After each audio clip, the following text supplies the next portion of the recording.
Hi friends, मैं आपके लिए क्लास 12th का चैप्टर 1 जीवों में जनन के सारे सॉल्यूशन एक ही वीडियो में सॉल्व करने जा रहे हैं। तो इस वीडियो को देखने के लिए लास्ट तक बने रहें। जीवों में जनन। जनन रिप्रोडक्शन एक ऐसी जैविक प्रक्रिया है जिसमें जीव अपने समान संतति उत्पन्न करता है।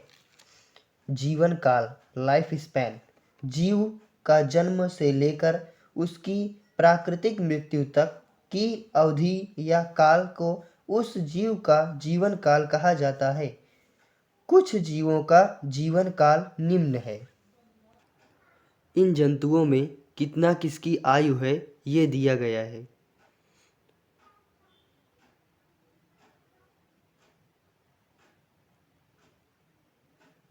अब बात करते हैं जनन की विधियां।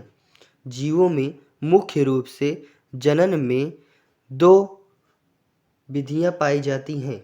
अब हम बात करते हैं अलैंगिक जनन, असेक्सुअल रिप्रोडक्शन।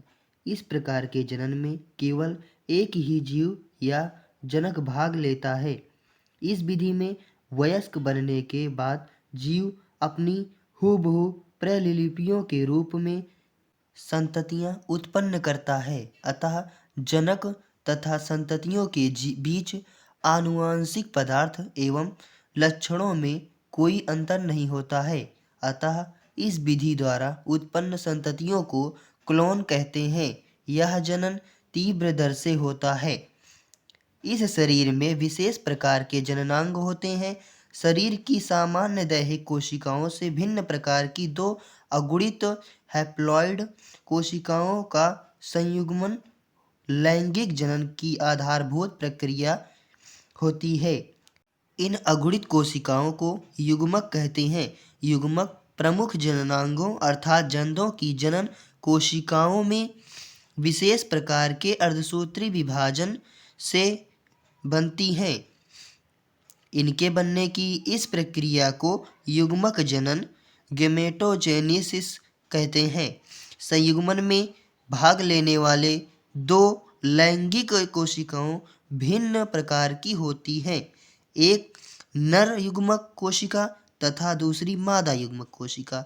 इनके संयुग्मन से बनी द्विगुणित कोशिका को युग्मनज अर्थात जाइगोट कहते हैं।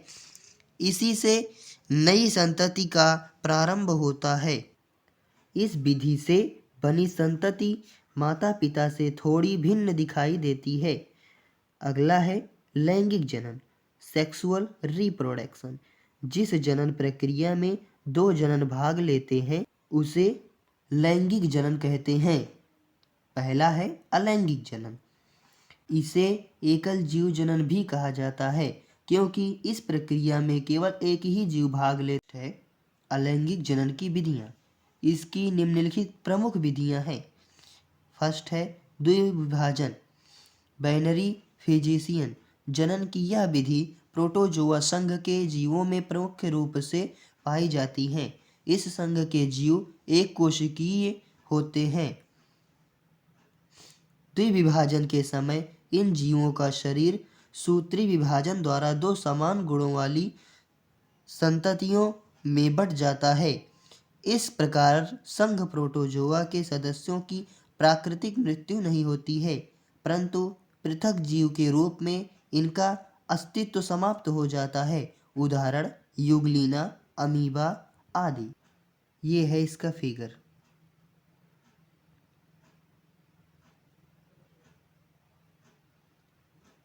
एक बार फिर से मैं आपको दिखा देता हूँ।